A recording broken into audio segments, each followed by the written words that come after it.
بسم الله والصلاة والسلام على رسول الله صلى الله عليه وسلم. عاملين يا جماعة يا رب تكونوا بخير وفي أحسن حال دايما يا رب. يلا كلنا نصلي على النبي عليه أفضل الصلاة والسلام. الفيديو ده بيوريك فايدة الصيانة الشاملة اللي أنا بعملها عندي في الورشة بفضل الله. نورنا أستاذ إبراهيم من المنصورة، قال أنا عايز أبص على كل حاجة في العربية دي.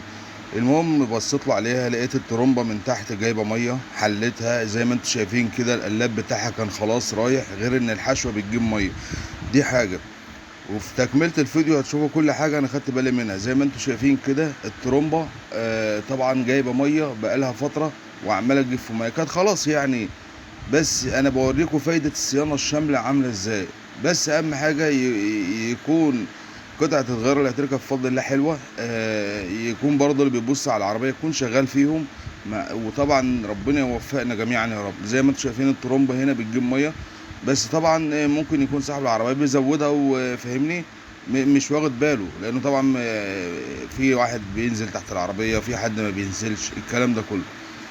زي ما انتم شايفين برضو في الكشف عليها في الصيانة الشاملة طلع ان الترومبة بتجيب مية.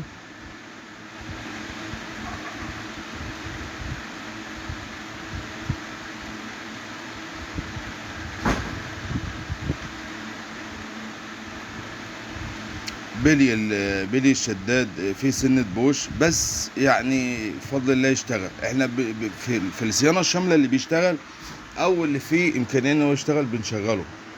العملية مش عملية تغيير وخلاص، بس في حاجة بتبقى لازم تتغير لان ممكن يبقى فيها ضرر على العربية، زي ترومبة المية دي مثلا. وفي حاجات تانية برضه هتشوفوها من فضل الله من فوائد الصيانة على العربية، اللي هو مراجعة العربية. والعربية دي كانت ماشية زيها زي اي عربية عادي، فاهمني. بس لا قدر الله سفر ولا كده، زي ما انتم شايفين طبق اللي هي جنب الموتور خلاص، بس لو جبت شوكة انت بس وحطيت عليها هتجيب المية اللي في الموتور كلها. يعني في اي وقت لا قدر الله هتضرب معاه.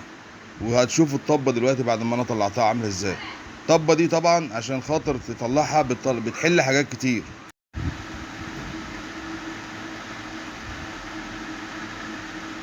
دي طبة المية اللي انا بقول لكم عليها جنب الموتور.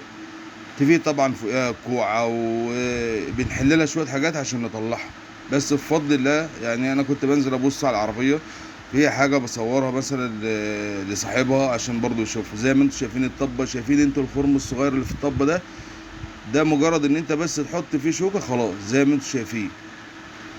يعني في اي لحظة كانت هتجيب منه مية.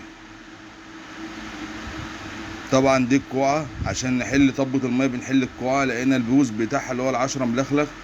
عندك هنا طنابير الخلف لقيناها متكسرة زي ما انتم شايفين كده، متكسرة وخلصانة ما فيهاش راقة خالص انها تشتغل.